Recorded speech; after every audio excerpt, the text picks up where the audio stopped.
The bullet missed Rebecca Reyes by inches, and she knew her time in Silver Springs, Nevada had just run out.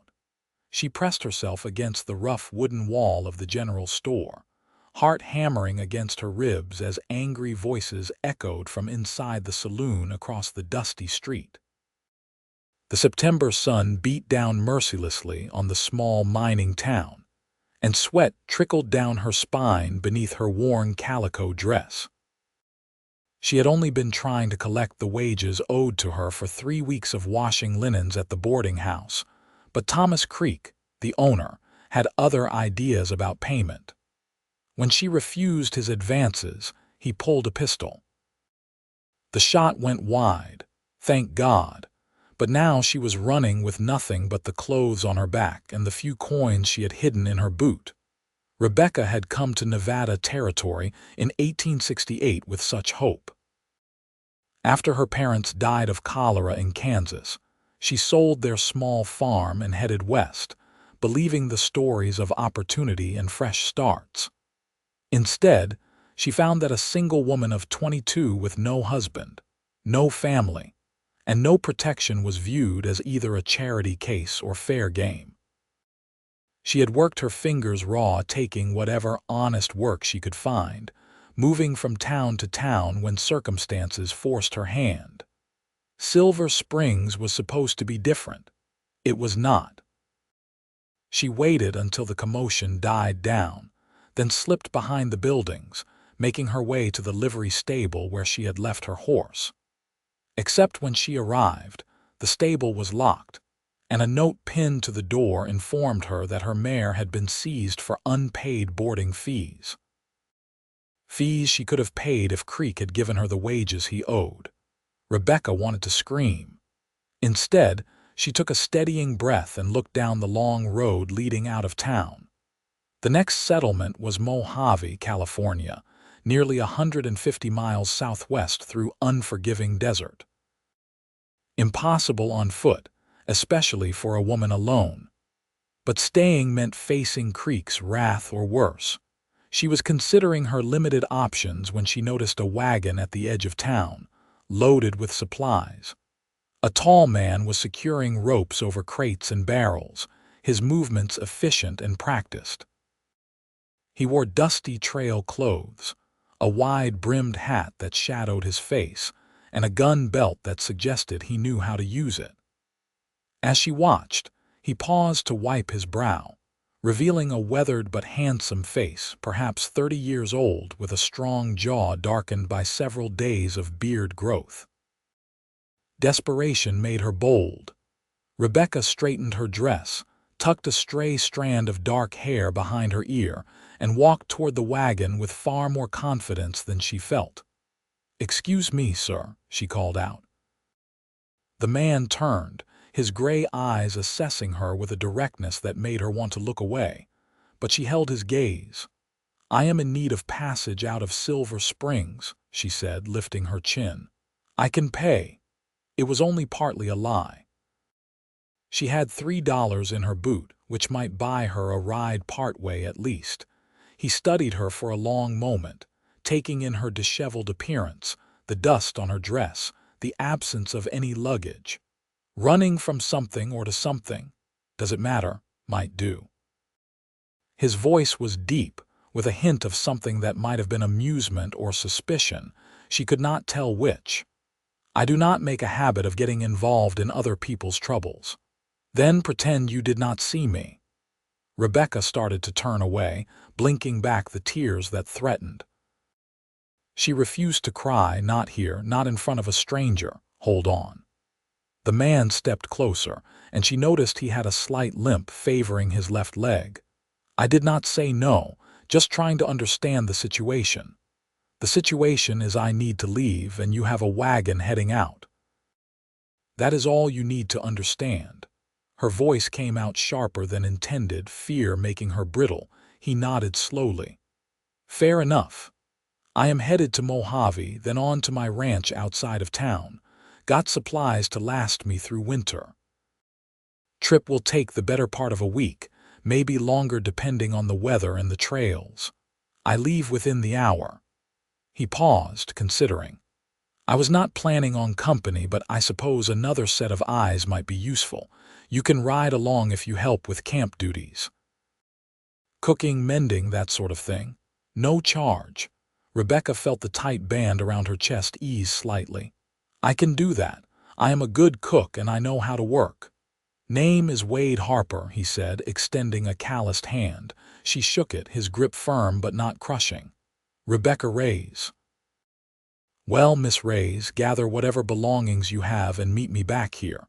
We are burning daylight. This is all I have, she admitted, gesturing to herself. Something flickered in his expression, might have been pity or understanding. He simply nodded. Climb on up then. You can ride on the bench beside me. Rebecca hauled herself onto the wagon seat, her limbs trembling with relief and residual fear. Wade finished his preparations in silence, checking the horses and making final adjustments to the load. She watched his capable movements and wondered what drove a man to live alone on a ranch, traveling for supplies without mentioning a wife or family. As they rolled out of Silver Springs, Rebecca did not look back. Whatever lay ahead had to be better than what she was leaving behind. They traveled through the afternoon in relative silence. Wade seemed content not to talk, and Rebecca was too exhausted to make conversation. The landscape stretched out around them, harsh and beautiful, all red rock and scrub brush beneath an endless blue sky. The wagon wheels creaked rhythmically, and the horses plodded steadily southwest. As the sun began its descent toward the horizon, painting the sky in shades of orange and purple, Wade guided the wagon off the main trail toward a cluster of rocks that would provide some shelter from the wind. We will camp here for the night, he announced, setting the brake. There is a good spot for a fire between those boulders, and the rocks will hide the light from anyone passing on the road. Rebecca climbed down, her legs stiff from sitting. Are you expecting trouble? Always expect trouble out here. Usually keeps it from finding you. He began unhitching the horses with practiced ease. There is a bedroll in the back of the wagon, third crate from the left. You can lay out your sleeping area wherever else seems comfortable. I will see to the animals. She found the bedroll along with cooking supplies and a good store of food. Dried beans, salt pork, coffee, flour, cornmeal, and various tins. Enough to feed a small army or one man through a long winter. She set about making camp, building a fire in the sheltered spot Wade had indicated, and starting a simple meal of beans and salt pork with some biscuits made from the supplies. Wade returned as the food was cooking, carrying a canteen he had refilled from a barrel on the wagon. He handed it to her without comment, then settled himself on a flat rock near the fire. Smells good, he observed. It is nothing fancy, but it will fill the stomach. They ate in companionable silence, the crackle of the fire and the distant howl of a coyote the only sounds. Rebecca found herself studying her traveling companion. His face was weathered by sun and wind, with fine lines around his eyes that deepened when he glanced at her. He moved with the careful deliberation of someone who had learned to live with pain, that limp more pronounced now after a long day of driving. "How did you hurt your leg?" she asked, then immediately wished she could take the words back. "Forgive me, that is too personal." Wade took a sip of coffee, considering. War injury. Took a bullet at Glorietta Pass back in '62. Field surgeon did what he could, but it never healed quite right. Aches some when the weather changes or I have been sitting too long. I am sorry. That must have been difficult. Could have been worse. Could have lost the leg entirely or my life. I figure I came out ahead. He set down his tin cup. What about you? What brings a woman alone to Nevada territory? Rebecca wrapped her arms around her knees. I came west after my parents passed. Thought I could make a fresh start, maybe find work as a teacher or a seamstress. Turns out the world is not particularly kind to women on their own. No, I suppose it is not.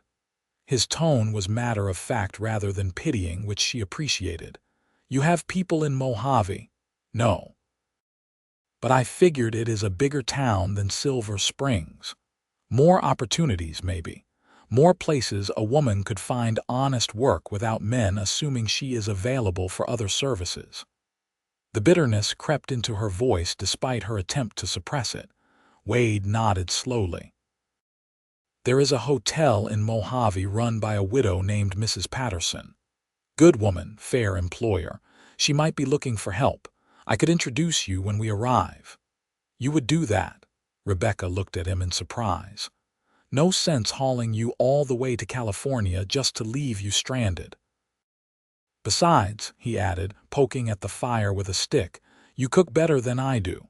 Figure I owe you at least an introduction for decent meals on the trail. A small smile tugged at Rebecca's lips, the first genuine one in weeks. Thank you, Mr. Harper. Wade, he corrected. No need for formality out here. Then you should call me Rebecca. Rebecca, he repeated, and she found she liked the way her name sounded in his low, steady voice. They finished their meal and cleaned up the dishes with water from the barrel. Wade showed her how to hang the food supplies from a rope strung between rocks, high enough that animals could not reach them easily. Then he banked the fire and spread his own bedroll on the opposite side of the camp from hers, a respectful distance that made her relax further. Sleep if you can, he advised. We will be up before dawn to beat the worst of the morning heat.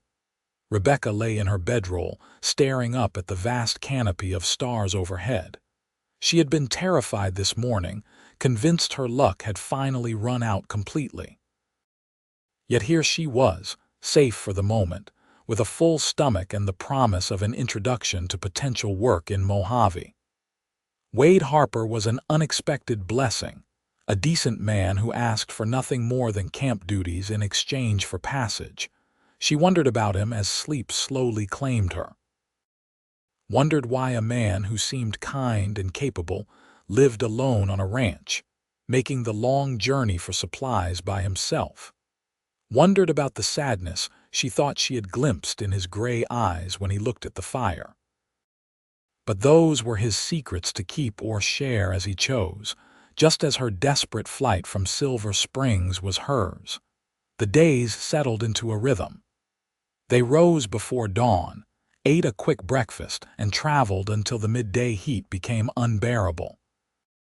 Then they would rest in whatever shade they could find, Wade checking the wagon and horses while Rebecca prepared a cold meal or mended clothing from a bundle she found among the supplies.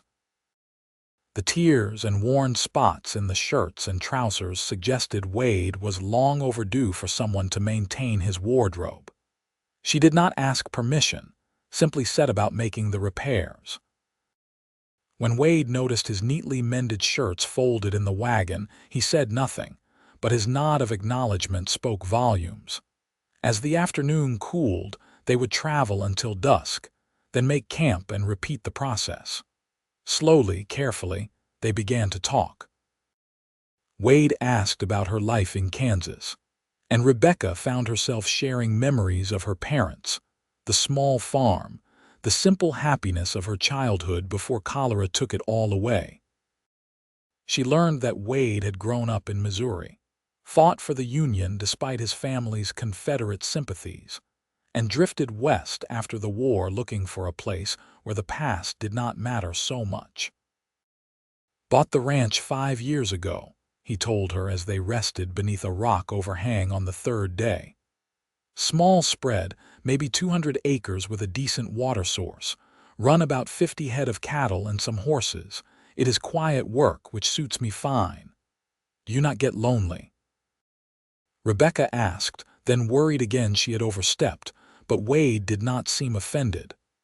Sometimes, he admitted. Had a hired hand for a couple years, Mexican fellow named Carlos. Good man, hard worker. But his daughter got married down in Sonora and he wanted to be near family.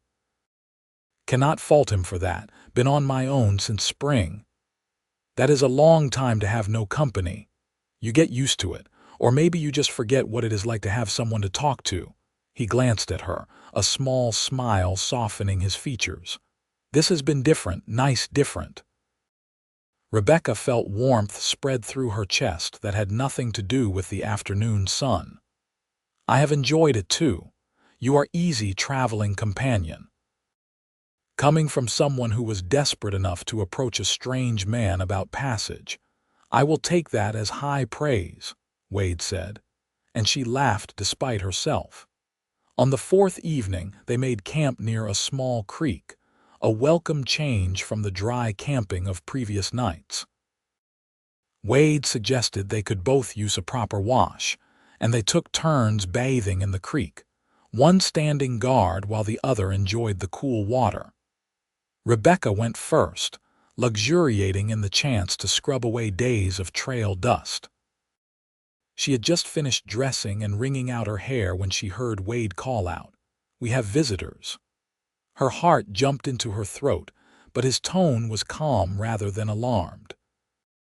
She hurried back to camp to find 3 Apache men standing near the wagon, speaking with Wade in a mixture of English and sign language. Wade's posture was relaxed, his hands visible and away from his gun. "Rebecca, this is Nate and his brothers," Wade said when she approached. "They camped nearby and saw our fire. I have traded with them before when passing through this area." The eldest of the 3 men, perhaps in his mid-40s with silver threading through his long black hair, nodded to her. "You travel to Harper's ranch?" he asked Wade. "That is right." "This is Miss Reyes. She is going to Mojave to find work." Nate considered this, then spoke rapidly in Apache to his brothers. They disappeared for a few minutes and returned carrying a bundle of furs. "We have hunted well this season," Nate explained. "You will trade." Wade examined the furs with a practiced eye while Rebecca hung back, fascinated and slightly nervous. She had heard so many stories about Indians, most of them frightening tales of raids and violence. But these men seemed calm and businesslike, treating Wade with the respect of one trading partner to another. The negotiation was conducted with surprising friendliness. Wade offered coffee, sugar, and tobacco in exchange for the furs. Both parties seemed satisfied with the arrangement. Before the Apache men left, Nate's youngest brother said something in his own language, gesturing toward Rebecca. Nate translated, "My brother says you are fortunate in your traveling companion. Harper is known as a man of honor." After they left, Rebecca helped Wade pack away the furs. "You speak their language, some. Enough to trade and be polite. Nate and I have been crossing paths for 3 years now. He is a good man trying to provide for his family in difficult times."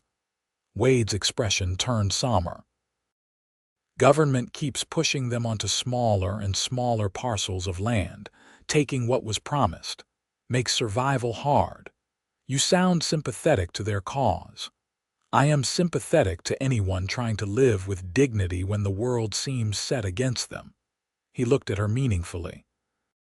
"Figure you understand something about that." Rebecca did understand, more than she cared to admit. She thought about Creek and the other men who had assumed her circumstances gave them rights over her body. Thought about the constant struggle to maintain respectability while also staying fed and sheltered. In a strange way, she and Wade and even Nate were all trying to carve out lives in a harsh, unforgiving landscape that offered little mercy to anyone. That night, as they sat by the fire after supper, Wade asked, "What happened in Silver Springs? You do not have to tell me if you would rather not, but I have been wondering." Rebecca stared into the flames, debating. She barely knew this man, yet he had shown her more kindness in 4 days than most people had in months. She found she wanted to tell him, wanted him to understand. "I was working at a boarding house, doing laundry and helping in the kitchen. The owner, Thomas Creek, he started making advances." Comments at first, then following me, trying to catch me alone. I needed the work badly, so I tried to ignore it. But 3 days ago, he cornered me in the laundry room and tried to force himself on me. I fought him off and ran. Wade's jaw tightened, but he said nothing, letting her continue. When I went to collect my wages the next day, he refused to pay me. Said I owed him for room and board, though that was supposed to be included in my wages. I argued with him, and he pulled a gun. Fired at me right there in broad daylight. I ran and never looked back. She wrapped her shawl tighter around her shoulders. I have been running for 2 years now, Wade. Different towns, same story. Men think a woman alone is an invitation. Not all men think that way, Wade said quietly. No, but enough do that it makes survival difficult. I have tried to stay respectable, to work honest jobs, but respectability does not pay rent or buy food, and asking for help often comes with expectations I cannot meet. She looked at him across the fire. You have been kind to me. You have asked for nothing inappropriate, treated me with respect. I want you to know how much that means. Wade poked at the fire with a stick, his expression troubled. My mother was widowed when I was 12, watched her struggle to keep our farm, saw how men treated her. Some offered help with strings attached, others just took what they wanted and did not bother with the pretense of offering anything in return. Made me angry then, makes me angry now. He looked up at her. You should not have to live like this, Rebecca. Always running, always afraid. You deserve better. What I deserve and what I can have seemed to be two different things. Maybe in Mojave things will be different. Mrs. Patterson truly is a good woman. She will treat you fairly if you work for her. And if she has no positions available, Wade was quiet for a long moment. Then we will figure something else out. I give you my word, Rebecca. I will not leave you stranded. The simple sincerity in his voice made her throat tighten with emotion. She nodded, not trusting herself to speak. They reached the California border on the 6th day. The landscape shifted subtly, the harsh Nevada desert giving way to slightly gentler terrain as they descended toward lower elevations. Wade pointed out landmarks, his knowledge of the area evident in the way he navigated trails that Rebecca would never have noticed. Been making this trip twice a year for the past 5 years, he explained. Spring and fall, regular as clockwork. Buy supplies in Mojave, trade furs and cattle when I have them. Town has gotten to know me, and I have gotten to know the reliable merchants. It must be difficult making the journey alone each time, Rebecca observed. It is necessary. Ranch does not run itself, and I need supplies to get through the seasons. Besides, gives me something to do, somewhere to go. Ranch can be too quiet sometimes, especially in winter when the work slows down. Rebecca understood what he was not saying. The isolation might have been peaceful at first, a refuge from the memories of war and whatever else drove him west. But 5 years of mostly solitude would weigh on anyone. What do you do with your time during winter? She asked. Mend fences, care for the animals, hunt when the weather allows. Read when I cannot get outside. I have a fair collection of books. Previous owner left them behind, probably figured they were too heavy to haul across country. He smiled slightly. I have read some of them 3 or 4 times now. What kind of books? Little of everything. Some novels, poetry, agricultural guides, even some Shakespeare. You read? Yes. My mother taught me. She was educated, came from a good family back east. They disowned her when she married my father, said he was beneath her station. But she never regretted it, said she would rather have love and poverty than wealth without happiness. Rebecca smiled at the memory. She taught both of us to read and write, made sure we could do figures. Said education was the one thing no one could take from you. Your mother sounds like she was a wise woman. She was.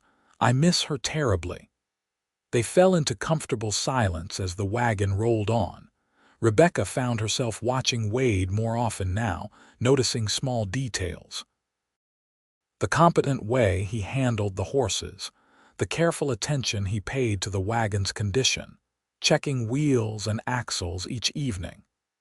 The gentle manner he used with the animals, talking to them in a low voice as he brushed them down each night.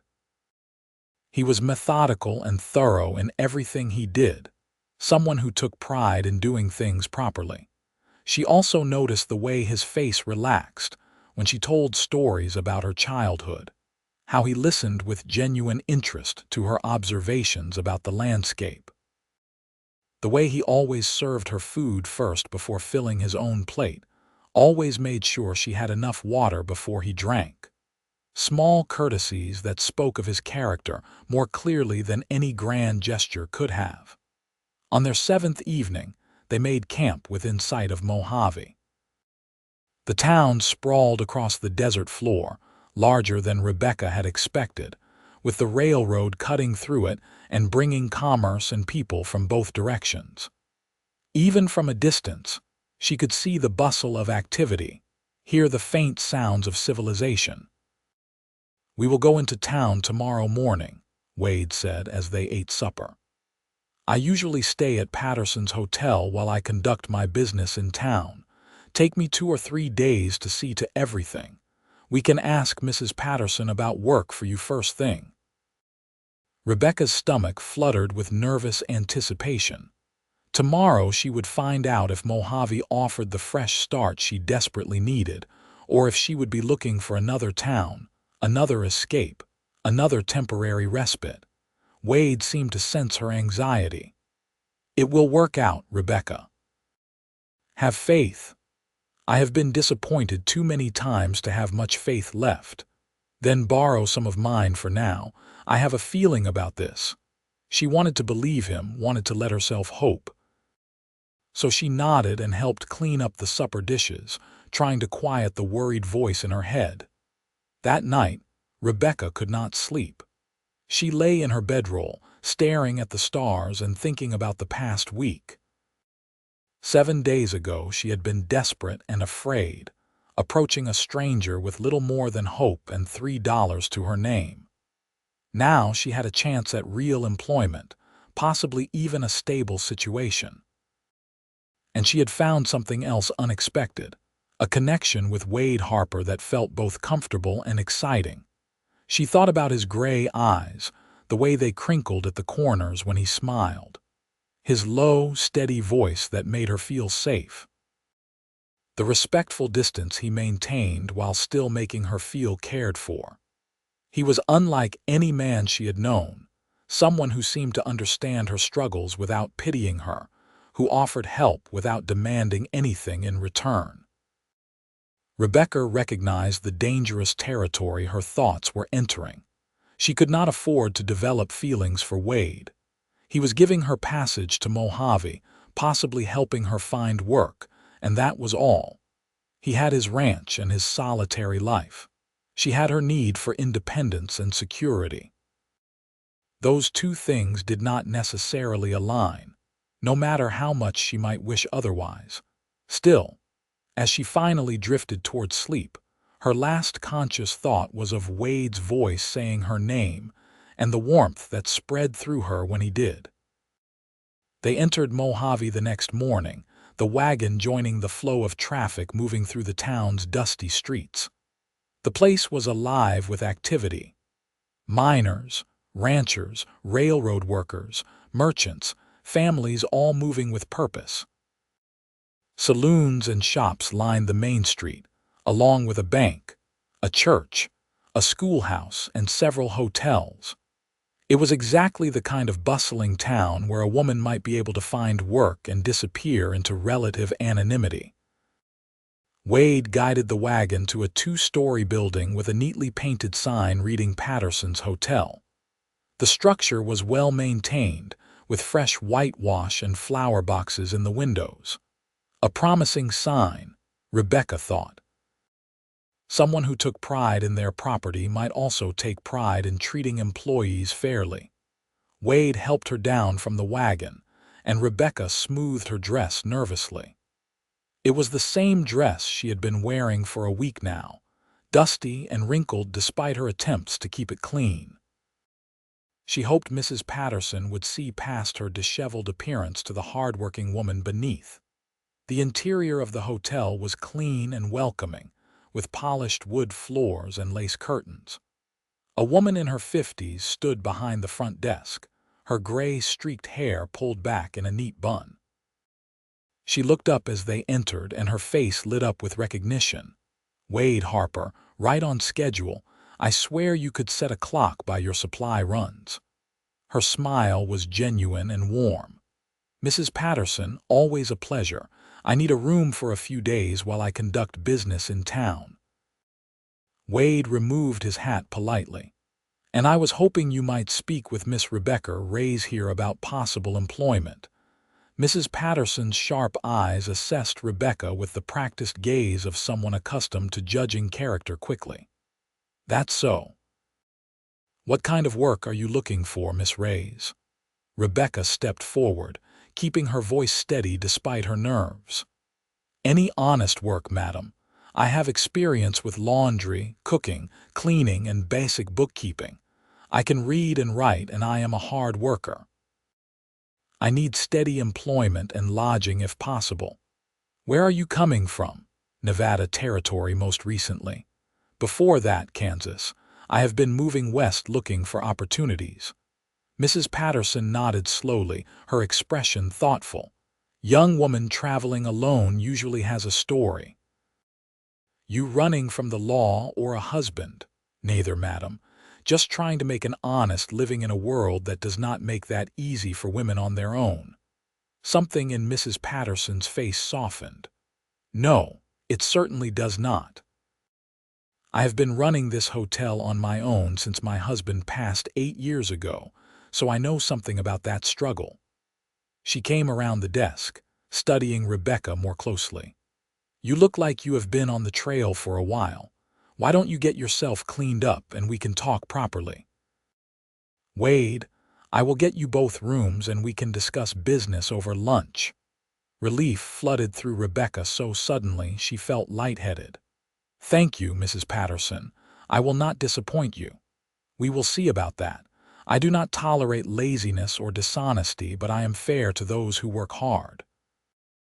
Come along, I will show you upstairs." The room Mrs. Patterson showed her to was small but clean, with a real bed, a washstand, and a window overlooking the street. After a week of sleeping on the ground, it seemed like the height of luxury. A knock on the door a few minutes later revealed a young woman carrying a pitcher of hot water and some towels. "Mrs. Patterson said you might want to wash up," the girl said shyly. She appeared to be about 16, with blonde braids and freckles across her nose. "I am Sarah, one of the housemaids. If you need anything else, just let me know." "Thank you, Sarah. This is perfect." Rebecca luxuriated in washing her face and hands with hot water and soap, scrubbing away the accumulated dust of the journey. She wished she had a clean dress to change into, but at least she could be presentable for her meeting with Mrs. Patterson. She braided her long, dark hair and pinched her cheeks to bring some color to them, then made her way back downstairs.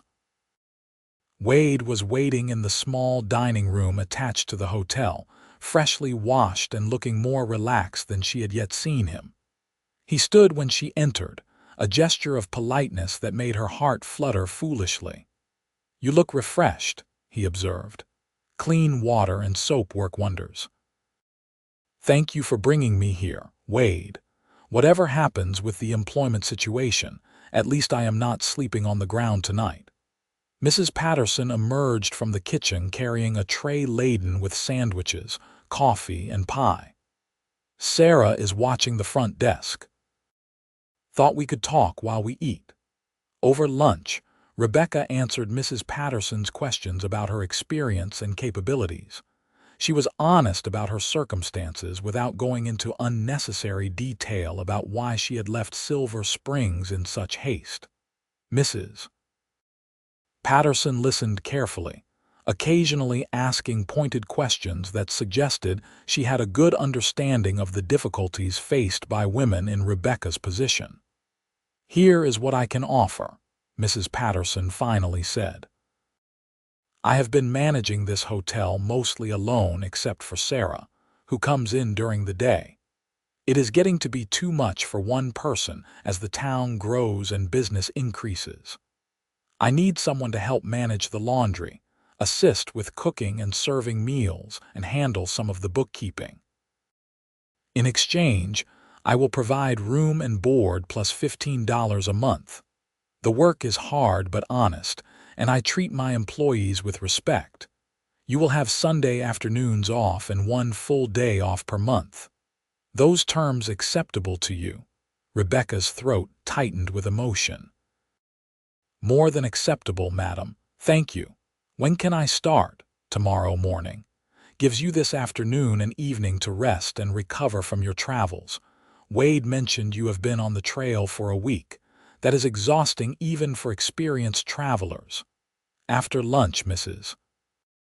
Patterson returned to the front desk, and Wade invited Rebecca to walk with him while he conducted his business in town. They visited the general store where he purchased various items he had not been able to transport in the wagon, arranged for lumber to be delivered to his ranch in the spring, and stopped at the livestock pens to examine some horses he was considering buying.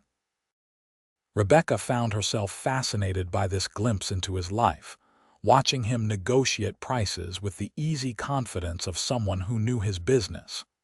The merchants clearly respected him, greeting him by name and dealing fairly.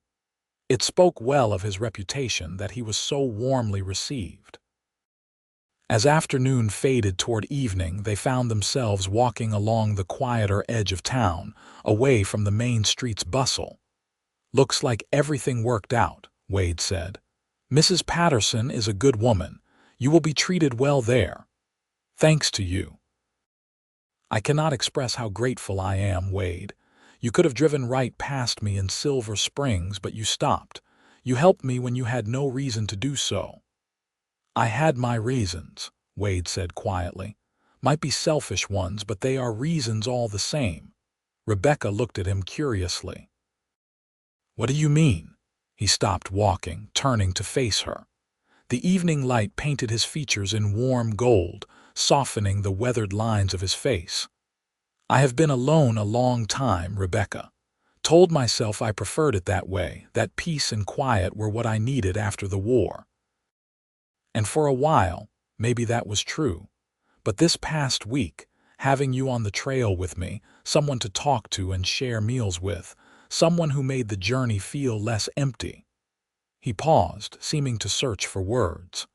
"I realized how much I have been missing out on by keeping everyone at a distance." Rebecca's heart hammered in her chest. "Wade, I know you need this job, need stability and security. I am not asking you to give that up or suggesting anything that would compromise your situation. I just wanted you to know that this week has meant something to me. You have meant something to me. And I hope, even though you will be working here in Mojave and I will be back at my ranch, that maybe we could stay in contact. I come to town every few weeks for supplies and to check on things. Perhaps I could call on you when I am in town, if that would be appropriate." Rebecca's head spun with conflicting emotions. Relief that he was not about to disappear from her life entirely. Hope that maybe, just maybe, the connection she felt was mutual. Caution because she could not afford to make mistakes with her livelihood on the line. And beneath it all, a fierce longing for what he seemed to be offering, a chance at something more than mere survival. "I would like that," she said softly. "I would like that very much." Wade's face broke into a smile, genuine and unreserved. "Good, that is good." They walked back to the hotel in comfortable silence as the sun set, painting the sky in brilliant shades of orange and pink. Rebecca felt as though she had traveled far more than 150 miles in the past week. She had journeyed from desperation to hope, from isolation to connection. The future remained uncertain, but for the first time in years, she felt it might hold possibilities beyond mere survival. The next morning, Rebecca began her new position at Patterson's hotel. Mrs.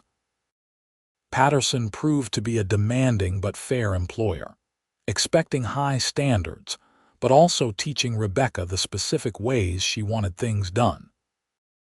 The work was indeed hard, beginning before dawn with breakfast preparations and often not finishing until after the evening meal was served and cleaned up. But it was honest work, and Rebecca took pride in doing it well. Sarah became a tentative friend, the younger girl initially shy but gradually opening up. She lived with her parents on the edge of town and came to the hotel 6 days a week to help with housekeeping and laundry. Together, she and Rebecca developed an efficient routine that made the workload manageable. Wade stayed in Mojave for 3 days conducting his business. Each evening, he took supper at the hotel, always sitting at the table where Rebecca served him. Their conversations were brief, restricted by her duties, but his presence was a quiet comfort. On the third morning, she watched from her window as he loaded his wagon and prepared to depart, and her chest ached with an unexpected sense of loss. He came to find her before he left, catching her as she emerged from the kitchen with a tray of clean dishes. "I will be back in 3 weeks for supplies," he said. "Maybe sooner if I can manage it. I hope you will save me some time when I return." "I will make sure of it," Rebecca promised. Wade hesitated as though wanting to say more, then simply tipped his hat. "Take care of yourself, Rebecca." "You too, Wade. Safe travels." She watched from the window as his wagon rolled out of town, disappearing into the desert landscape. Then she returned to her work, trying to ignore the hollow feeling in her stomach. The weeks fell into a predictable rhythm. Rebecca rose early, helped prepare breakfast, served guests, managed laundry, assisted with bookkeeping, prepared lunch, served more guests, helped with supper, and finally fell into bed exhausted each night.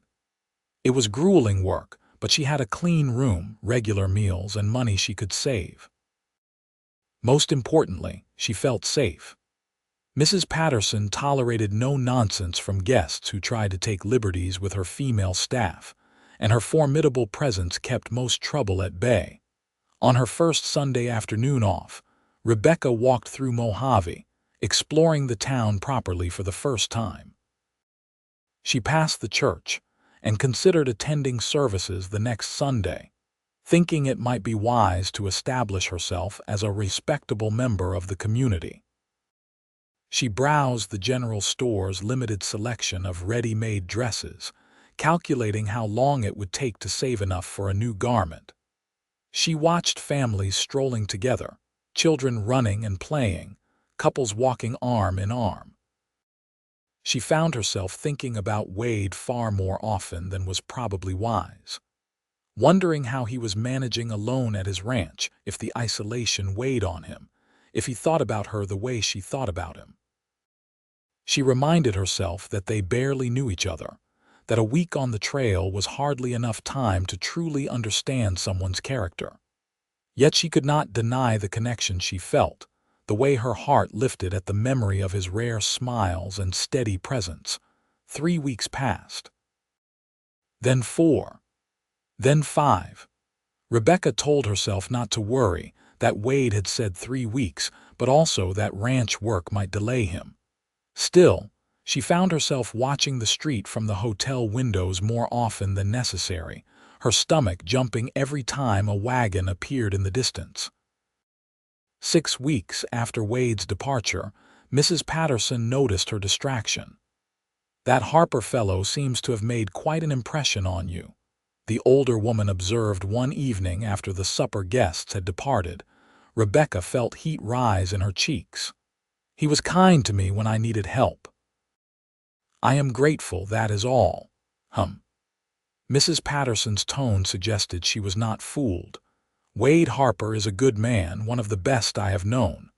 War damaged him some way it damaged so many young men. He came out here looking for peace and quiet, and I think he found it. But there is a difference between peace and emptiness. I have watched him these past 5 years, getting more closed off each time he comes to town. Needs someone to remind him there is more to life than surviving. I am hardly in a position to offer anyone anything, Rebecca said quietly. I have nothing but a job and a rented room. Sometimes what people need most is not things but connection. Someone who sees them, really sees them, and cares about what they see. You look at Wade Harper like you see someone worth knowing, and unless I miss my guess, he looks at you the same way. Rebecca did not know what to say to that, so she remained silent, but Mrs. Patterson's words circled in her mind for days after. On a Tuesday morning 7 weeks after Wade's departure, Rebecca was sweeping the hotel's front porch when a wagon rolled into town. Her heart leaped before her brain even processed what she was seeing. Wade's familiar form sat on the bench, guiding his horses toward the hotel with the same careful competence she remembered. He looked thinner, she thought, and tired. But his face brightened when he saw her, and he raised a hand in greeting.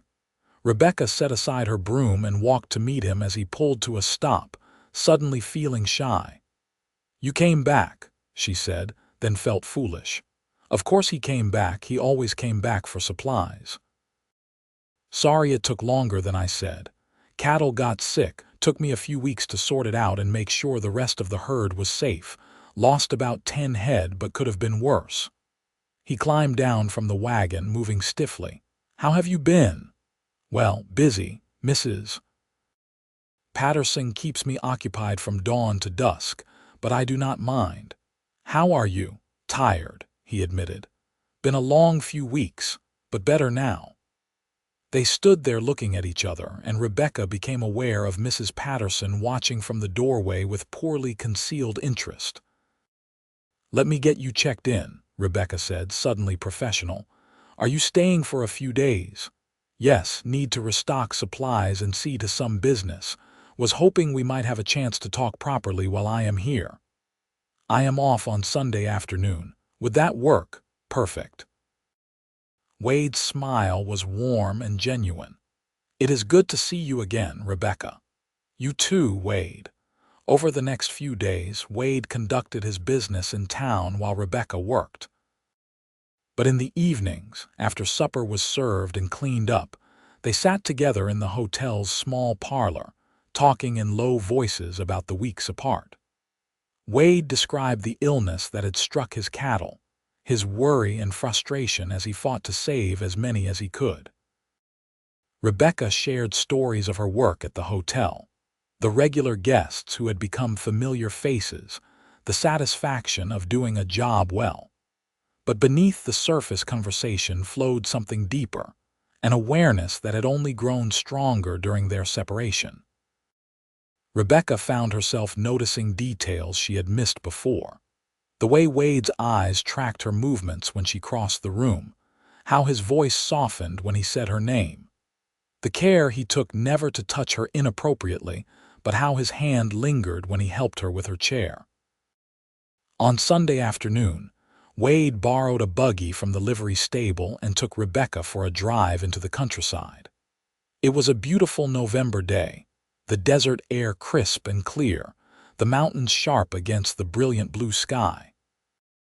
They drove in comfortable silence for a while before Wade pulled to a stop near a rocky outcropping that provided shade.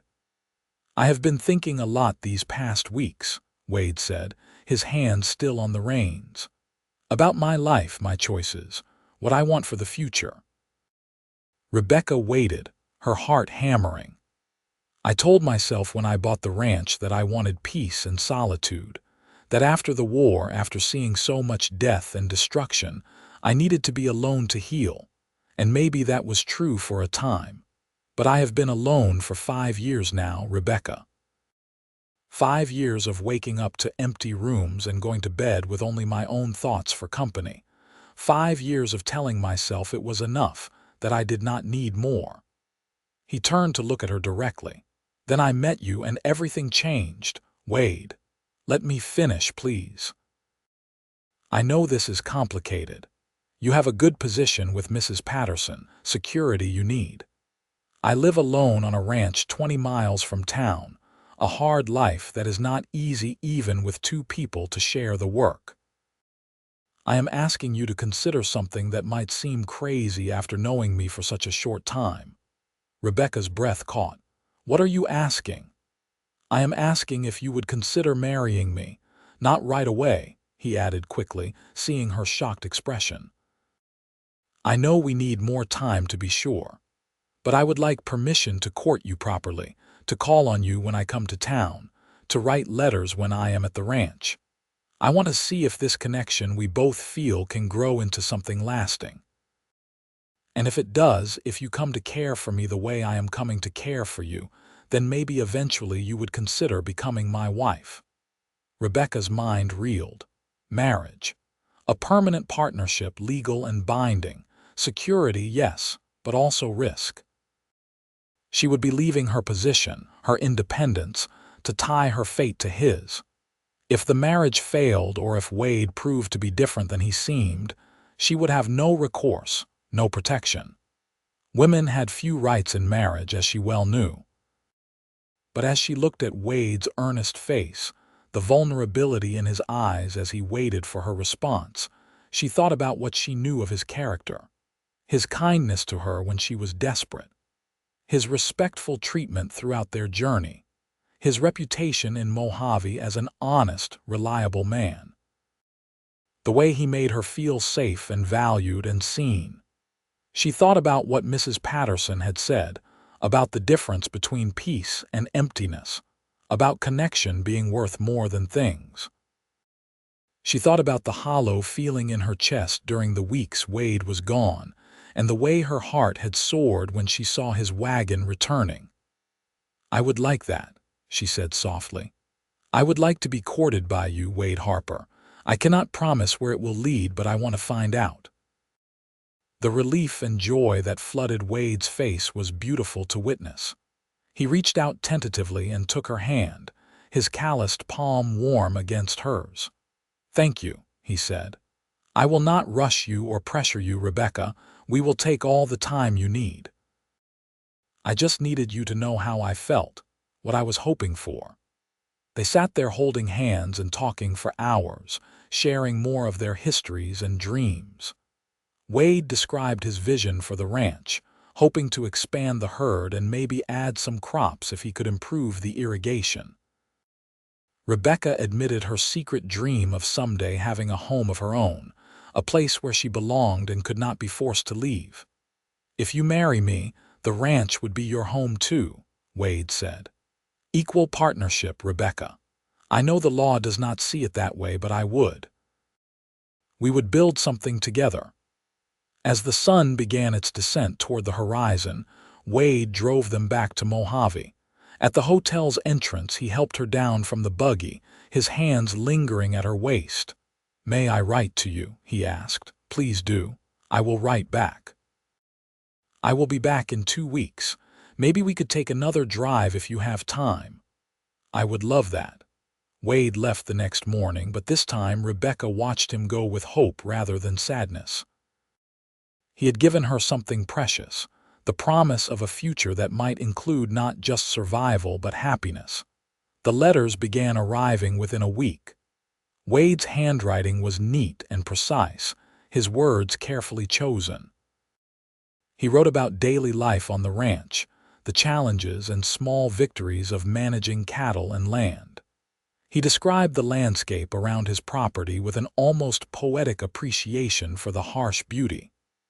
He asked questions about her work, her thoughts, her dreams for the future. Rebecca responded with equal care, sharing her observations about life in Mojave, the colorful characters who passed through the hotel, the satisfaction of slowly saving money and building security. She admitted her fears about marriage, about losing the independence she had fought so hard to maintain.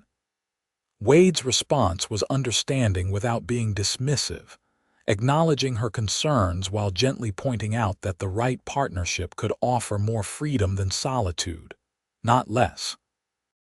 True to his word, Wade returned every 2 weeks through the winter. Sometimes he stayed for several days, other times just overnight. But he always made time for Rebecca, taking her for drives when she was free, sitting with her in the parlor during precious quiet moments, slowly building the foundation of trust and affection between them. Mrs. Patterson observed the courtship with approval, occasionally giving Rebecca a Sunday afternoon off even when it was not scheduled, recognizing the importance of allowing the relationship to develop. As winter gave way to early spring, Rebecca found herself falling in love. It happened gradually, almost without her noticing, until one day she realized that Wade Harper had become essential to her happiness. She looked forward to his letters, counted the days until his visits, and found herself imagining a future at his ranch with increasing frequency and decreasing fear. In March, during one of Wade's visits, they took a walk together through Mojave in the early evening. The air was soft and pleasant, carrying the promise of spring. Wade seemed nervous, more quiet than usual, and Rebecca wondered what was on his mind. Finally, he stopped walking and turned to face her, taking both her hands in his. "Rebecca, we have been courting for 4 months now. I know that is not very long by conventional standards, but I am 32 years old. I know my own mind and heart. And my heart is telling me that you are the person I want to spend my life with." Rebecca's breath caught, but she remained silent, sensing he had more to say. "I love you," Wade continued, his gray eyes intense and sincere. "I love your strength and your resilience. I love the way you find humor in small things despite everything you have been through. I love your intelligence and your kindness. I love waking up knowing I will see you, and I hate leaving knowing it will be days before I can return. I want to make you my wife, Rebecca. Will you marry me?" This time, he was offering not courtship but commitment, the final step that would change both their lives forever. Rebecca searched her heart and found no doubt, no fear, only certainty. "Yes," she said, her voice strong and clear. "Yes, I will marry you, Wade Harper. I love you too." Wade pulled her into his arms, and for the first time they kissed. It was gentle and sweet, full of promise and restrained passion. When they finally pulled apart, both were smiling. "When?" Wade asked. "I do not want a long engagement if we can help it. I have waited long enough to start my life with you. As soon as we can arrange it. We should speak to the minister and Mrs. Patterson. I will need to give her proper notice so she can find someone to replace me." They walked back to the hotel holding hands, giddy with happiness and excitement. Mrs. Patterson took one look at their faces and broke into a wide smile. "About time," she declared. "I was beginning to think you two would drag this courtship out forever. When is the wedding?" "As soon as possible," Wade said. "Is the minister available this coming Sunday?" "I will find out first thing tomorrow morning," Mrs. Patterson promised. Then she surprised Rebecca by pulling her into a warm embrace. "I am happy for you, girl. You deserve this. You both do."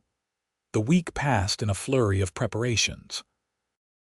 The minister agreed to perform the ceremony on Sunday afternoon.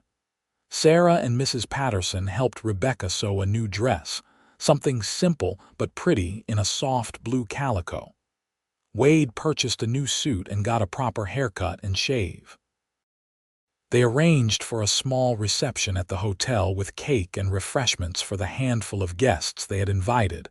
On Sunday morning, Rebecca woke feeling oddly calm. This was the right decision. She knew it in her bones. Wade was a good man who loved her and whom she loved in return. They would build a life together, facing whatever challenges came with mutual support and respect.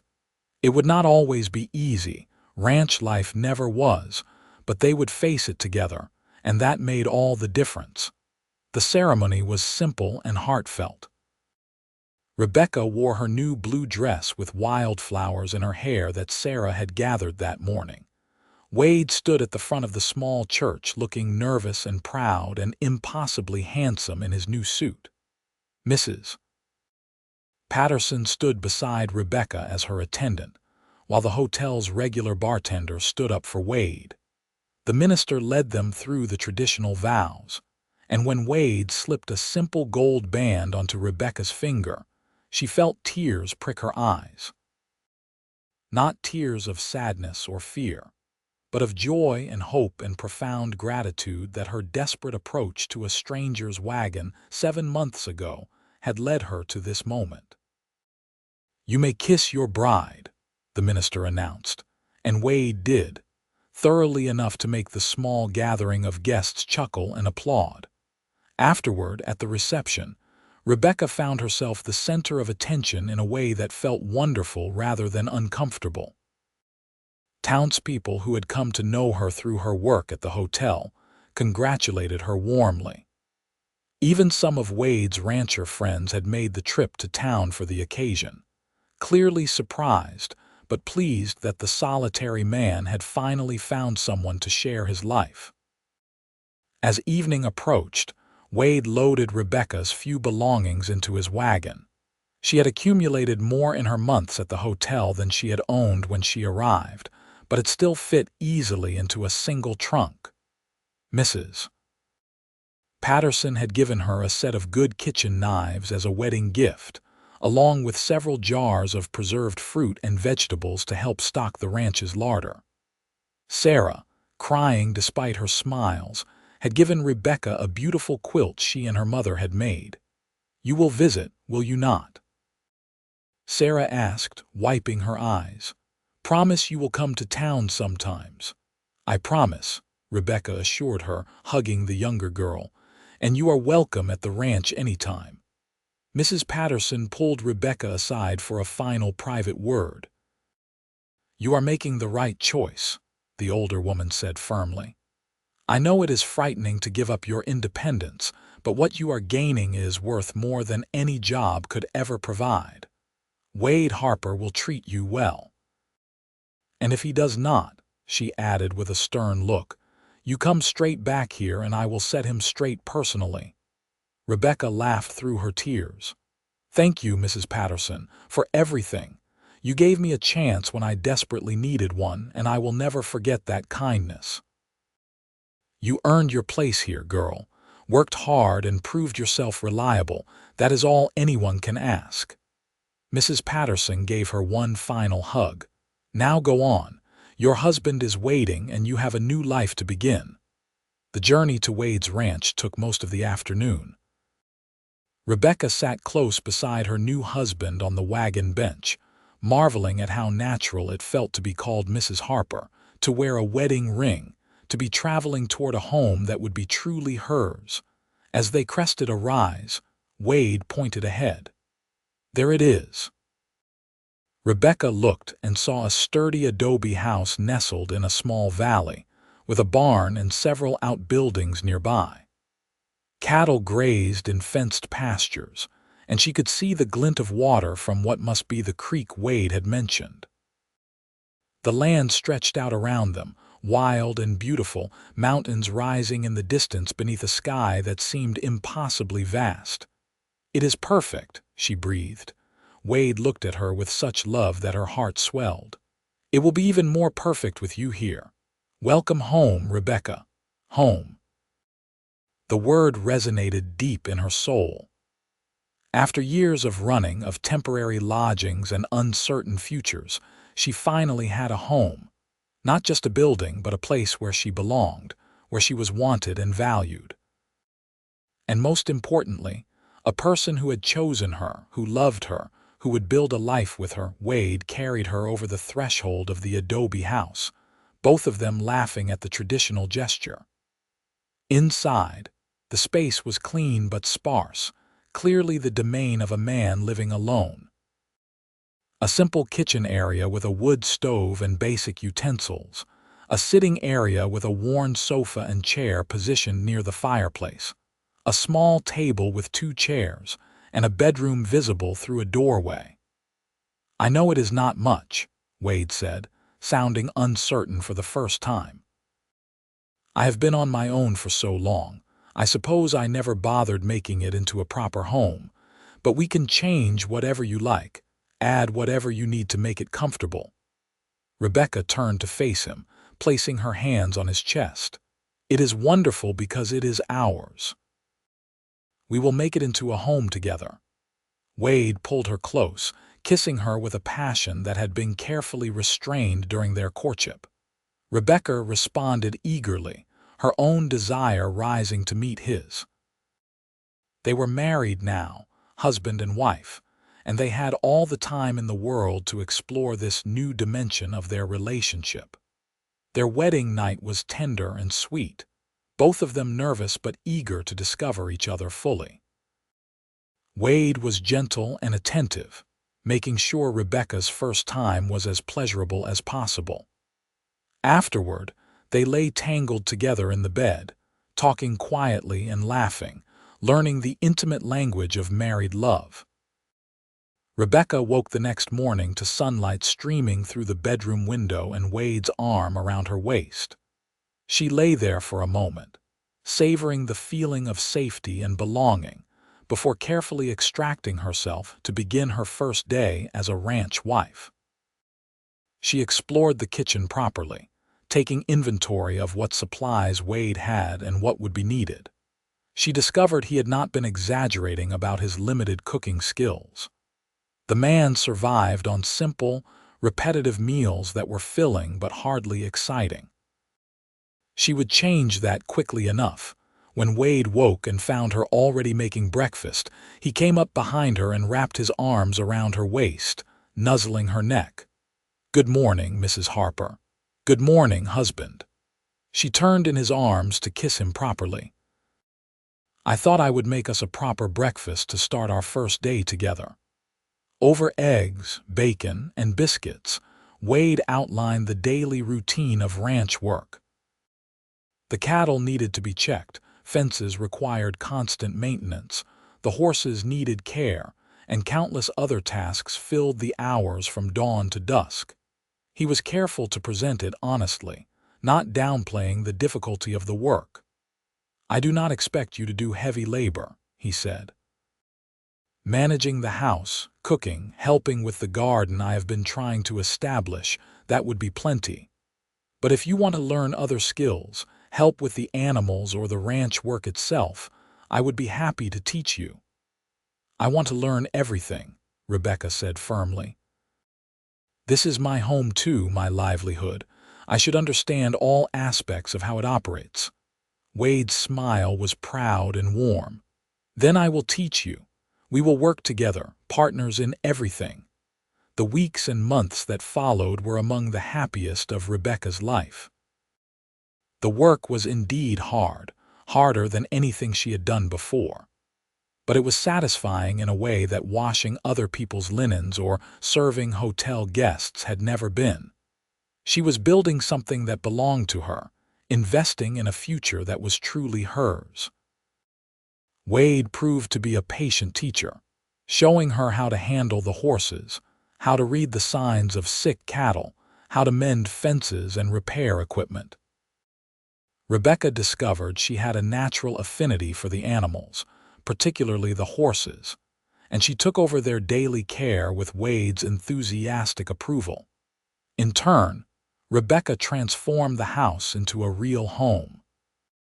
She made curtains for the windows, planted flowers near the front door, organized the kitchen efficiently, and filled the house with the smells of good cooking. She discovered Wade's collection of books and spent evening hours reading aloud to him while he repaired tack or carved wooden pegs for fences. They developed routines and rhythms together, learning how to work as a team. Wade rose before dawn to begin the heaviest work while Rebecca prepared breakfast. They met for the midday meal, sharing observations about the day. Afternoons were spent on various projects, sometimes working together, sometimes separately. Evenings were for lighter tasks and companionship, sitting together and talking about their days, making plans for the future. As spring progressed into summer, Rebecca began to suspect she might be pregnant. She said nothing at first, wanting to be certain. But when her monthly courses failed to appear for a second time, and she began experiencing morning sickness, she knew she needed to tell Wade. She chose an evening when they were sitting outside watching the sunset, enjoying the relative cool after a hot day. Wade had his arm around her shoulders, both of them relaxed and content. "Wade, I have something to tell you," Rebecca said, her heart fluttering with nervous excitement. He looked at her, immediately attentive. "What is it?" "I am fairly certain I am with child. We are going to have a baby." The expression that crossed Wade's face was pure joy, quickly followed by concern. "Are you well? Do you need to see a doctor? Should you be working so hard?" Rebecca laughed, touched by his immediate protectiveness. "I am fine. Women have been having babies while working ranches since the beginning of time. I will need to see a doctor eventually to confirm and make sure everything is progressing normally, but I feel healthy and strong." Wade pulled her close, his hand moving to rest gently on her stomach. "A baby. Our baby.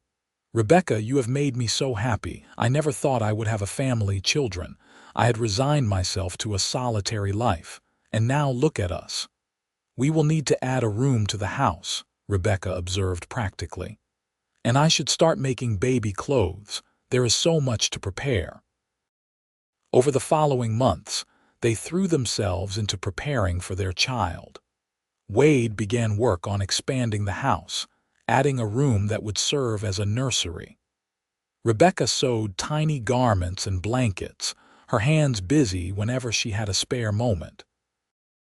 They made trips to Mojave more frequently so Rebecca could see the doctor and purchase supplies they would need. Mrs. Patterson and Sarah were thrilled at the news, immediately beginning to collect items for the baby. The community in Mojave, which had somewhat adopted Rebecca as one of their own, rallied with gifts and advice. Wade's rancher friends, many of whom had children, offered their wisdom and support. As autumn arrived and Rebecca's pregnancy advanced, Wade became increasingly protective. He took over more of her physical tasks, insisting she rest more frequently. Rebecca found his attention both endearing and occasionally frustrating when he became overbearing. "I am pregnant, not made of glass," she told him one day when he tried to prevent her from carrying a basket of laundry. "Women have been doing this forever without wrapping themselves in cotton wool." I know, I just worry. You and this baby are the most precious things in my life. I could not bear it if something happened to either of you." Rebecca softened, taking his hand. "Nothing is going to happen. I am strong and healthy. The doctor says everything is progressing perfectly. You need to trust that I know my own limits." Wade kissed her forehead. "You are right. I am sorry for hovering. I will try to be less of a mother hen." "I did not say stop entirely," Rebecca teased. "I rather enjoy having you dote on me. Just perhaps dial it back from smothering to attentive." Their son was born on a cold February morning in 1870. The birth was long and difficult, with Rebecca laboring through the night while Wade paced anxiously outside the bedroom where Mrs. Patterson and the doctor attended to her. When the baby finally arrived, squalling and healthy, Wade was immediately ushered in to meet his child. He stood frozen at the bedside, staring down at the tiny, red-faced infant in Rebecca's arms with an expression of pure wonder. "A son," Rebecca said, exhausted but radiant. "We have a son, Wade." Wade sat carefully on the edge of the bed, reaching out to touch the baby's impossibly small hand. When tiny fingers closed around his large, calloused one, tears spilled down his weathered cheeks. "He is perfect," Wade whispered. "Absolutely perfect.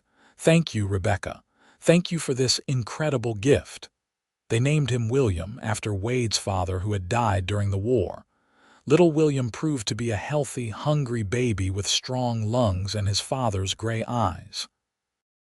Wade was an attentive father from the start, helping with nighttime feedings, walking the floor with William when he cried, and generally being as involved as any mother could wish.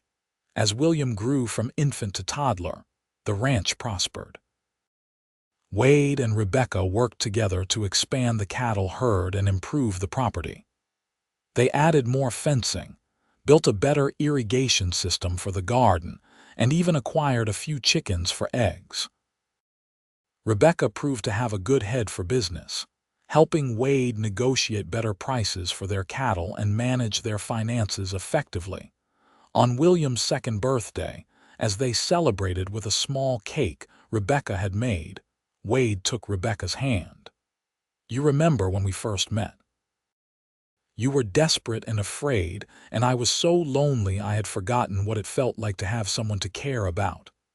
"I remember," Rebecca said softly.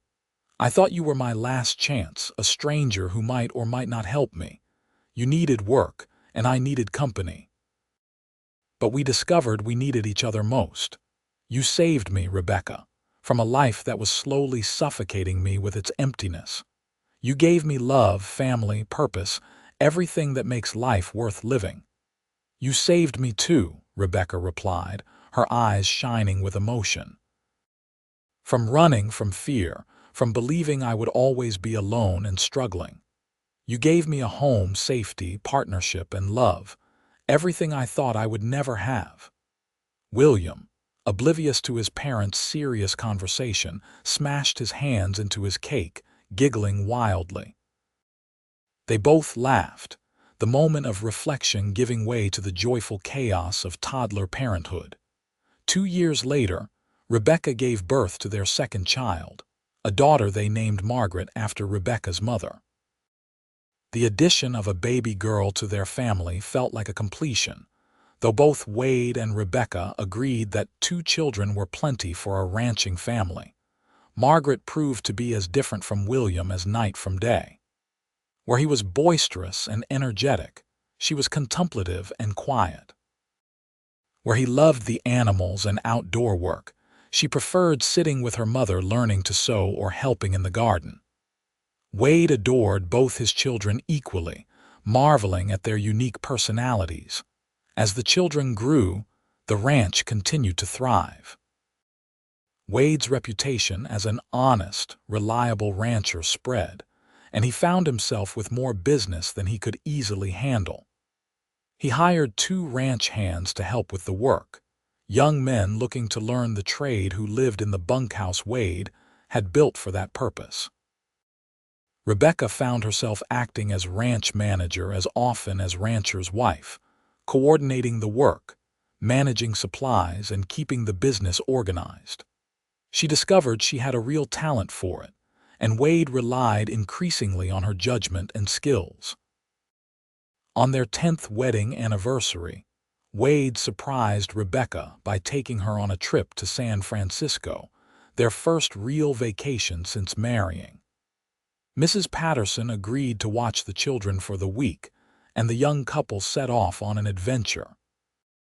The city was overwhelming and exciting, so different from their quiet ranch life. They stayed in a nice hotel, ate in restaurants, visited museums and shops. But the best part was simply being together without the constant demands of ranch and children, remembering what it was like when it was just the 2 of them. "Do you ever regret it?" Wade asked one evening as they walked along the waterfront. "Giving up your independence, tying yourself to me and the ranch. You could have made a different life, stayed in Mojave, maybe eventually opened your own business." Rebecca stopped walking and turned to face him. "Not for a single moment. Wade, you gave me more than security or a home. You gave me partnership, respect, love, and family. You made me part of something bigger than myself. How could I ever regret that? I just want to make sure you are happy, that you do not feel trapped or limited. I am happier than I ever imagined possible." Yes, the work is hard and ranch life is not easy, but we do it together, and that makes all the difference. I would rather be your wife working beside you than anything else I can imagine." Wade kissed her there on the busy San Francisco street, not caring who saw. "I love you, Rebecca Harper. More than I did 10 years ago, which I would not have thought possible. I love you too. Always." They returned to the ranch refreshed and reconnected, ready to dive back into their busy life. William, now 12, was becoming a skilled horseman and invaluable help with the cattle. Margaret, at 10, had taken over much of the garden and chicken care, proving surprisingly capable for her age. As the years passed, the Harper family became a respected fixture in their community. They attended church services in Mojave most Sundays, participated in community events, and helped neighbors when needed. Rebecca maintained her friendship with Mrs. Patterson, visiting when she came to town and occasionally helping out at the hotel during particularly busy periods. Wade's limp, which had troubled him increasingly as he aged, was helped somewhat by a new doctor in Mojave who suggested specific exercises and treatments. While he would never be free of the old war injury, he managed to stay active and capable well into his 50s. When William turned 18, he announced his intention to study agriculture at the new land-grant university that had opened in California. It was the first indication that he might not stay on the ranch permanently, and while Rebecca felt the bittersweet pang of her child growing up, she and Wade encouraged his ambitions. "The ranch will be here if he wants to return," Wade said pragmatically. "And if he chooses a different path, we will support that too. We are fortunate to have raised children with options and opportunities." Margaret, meanwhile, showed interest in teaching, spending time helping at the small school in Mojave and proving to have a natural gift for working with children. Rebecca recognized her daughter's calling and made sure she had the education and support to pursue it. As Rebecca approached her 50th birthday, she found herself reflecting on the incredible journey her life had taken. From the desperate young woman fleeing Silver Springs with nothing but the clothes on her back, to the confident rancher's wife, managing a successful operation and raising 2 wonderful children. From fear and uncertainty to love and security. One evening, as she and Wade sat on their porch watching the sunset just as they had done countless times before, she voiced these thoughts. "Sometimes I can hardly believe how far we have come, how much our lives have changed since that day you agreed to give me passage to Mojave." Wade took her hand, his thumb rubbing the simple gold band she still wore. "Best decision I ever made stopping for you that day. You changed everything, Rebecca. Made me remember how to live instead of just exist." "We saved each other," Rebecca said simply. "You gave me safety and a future. I gave you connection and family. Together we built something beautiful." They sat in comfortable silence, watching the sun paint the sky in brilliant oranges and purples, the land stretching out before them in the gathering dusk. Somewhere in the house behind them, they could hear Margaret humming as she prepared supper. William's letters from university were pinned to the wall, chronicles of his adventures and studies. The ranch hummed with quiet activity, animals settling for the night, hired hands finishing evening chores.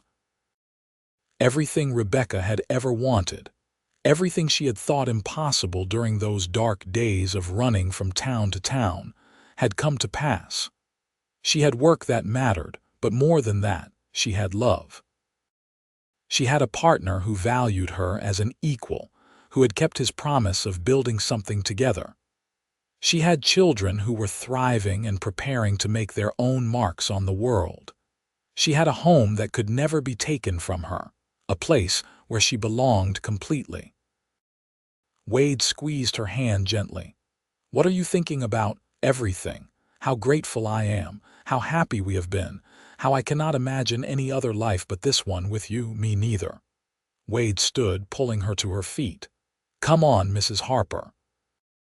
I believe our daughter has supper ready, and I am hungry." Rebecca followed him into the house, into the warmth and light and love they had created together. The desperate girl who needed work and the lonely man who needed company had discovered that what they truly needed was each other. And in finding that, they had found everything else that mattered. Years continued to pass in the gentle rhythm of ranch life. William did return after completing his studies, bringing with him new knowledge about agricultural techniques and animal husbandry that he was eager to implement. He married a smart young woman he met at university, and they settled into a small house on the property, beginning to take over more of the daily ranch operations as Wade and Rebecca gradually stepped back. Margaret became a beloved teacher in Mojave, eventually marrying the town's new doctor and raising 3 children of her own while continuing to teach. Rebecca delighted in her grandchildren, all of whom spent summers at the ranch learning to ride and helping with lighter chores. As Rebecca entered her 60s, she found herself slowing down despite her best efforts. The years of hard work had taken their toll on her body, though her spirit remained as strong as ever. Wade, now approaching 70, still managed light work around the ranch but left the heavy labor to William and the hired men. They spent more time together, just the two of them, enjoying the peace they had worked so hard to build. Wade taught Rebecca to play chess, and they spent long evenings engaged in friendly competition. Rebecca finally convinced Wade to let her teach him to bake, and they spent winter afternoons making bread and pies together. On their 40th wedding anniversary, William and Margaret organized a celebration at the ranch, inviting friends and family from throughout the region. Mrs. Patterson, now in her 90s but still sharp as ever, made the trip from Mojave with Sarah's help. The party was joyful and loud, filled with laughter and stories and love. As the celebration wound down and guests began to depart, Rebecca and Wade found themselves alone on the porch once more, watching the stars emerge in the darkening sky. 40 years, Wade marveled. Has it really been that long? Sometimes it feels like yesterday we were driving across the desert in that wagon. Other times it feels like we have always been together. I would do it all again, Wade said firmly. Every moment, every hardship, every joy. All of it exactly the same as long as it ended with us here together. Me too, Rebecca agreed, though perhaps with slightly fewer sore muscles and gray hairs. Wade laughed, the sound warm and familiar. You are as beautiful now as the day I met you, more so actually. Time has only made you more precious to me. Flatterer, Rebecca teased, but she was touched by his words. They sat together in the gathering darkness, hands clasped, hearts entwined. Two people who had found each other when they most needed it, who had built a life of love and purpose from desperate beginnings. The work and the company had mattered, yes, but discovering they needed each other most, that was everything. As Rebecca drifted to sleep that night in the bed she had shared with Wade for 40 years, she sent up a prayer of gratitude for the stranger who had stopped his wagon for a desperate woman, for the leap of faith they had both taken, for every day they had shared since. She had needed work, and he had needed company. Together they had discovered love, partnership, family, and a lifetime of happiness. It was more than enough. It was everything.